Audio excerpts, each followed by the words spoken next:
Europeans are now talking about a growing desire to resume dialogue with Moscow and are planning to appoint their representative. How do you assess such a position on the part of Europe? And do you believe that they are truly serious and sincere in their intentions? Regarding European sincerity, I will not even repeat those examples that were mentioned by both the President of the Russian Federation and in my speeches. Examples of hypocrisy and direct deception. Well, what about the admission of Mrs. Merkel and Mr. Hollande, who signed the Minsk Agreements in February 2015, together with President Putin and the then leader of Ukraine, Poroshenko? They approved them unanimously in the UN Security Council, and then without a second thought simply stated a few years later, "We never intended to fulfill any Minsk agreements. We needed to buy time to pump Ukraine full of weapons." Well, now no one wears any masks anymore. Germany is again leading the movement in support of Nazism in Europe. President Zelensky has now been appointed to the role of Führer. Under his auspices, so to speak, a new unification of Europeans is being carried out with the initiative and leading role of Germany. All of this very alarmingly resembles history, but the alarm is compensated by the fact that we know how these stories ended, and there can be no other completions to these stories. Therefore, when the Europeans suddenly came to their senses and stopped constantly chanting about the need to inflict a strategic defeat on Russia on the battlefield and ensure that Ukraine wins in everything, and suddenly started saying, well, yes, at some point we will have to talk to Russia,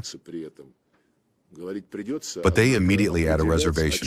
We will have to talk, however, it is we Europeans who will determine what we will talk about and when. You know, I simply cannot take such statements seriously. President Putin tested the Europeans on their political maturity and sensitivity when, in response to a question on May 9th during an evening press conference, he said that the former German Chancellor Schroder could be a representative of the Europeans in negotiations with Russia. Look at what a fuss was raised. Someone says that this is categorically unacceptable.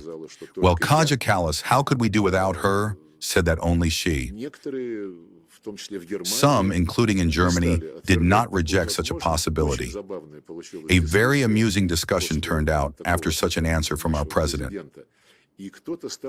And someone even began to mention that, well, yes, Schroder, it seems he is acceptable to Moscow, but it is necessary that there be some kind of supervision behind him.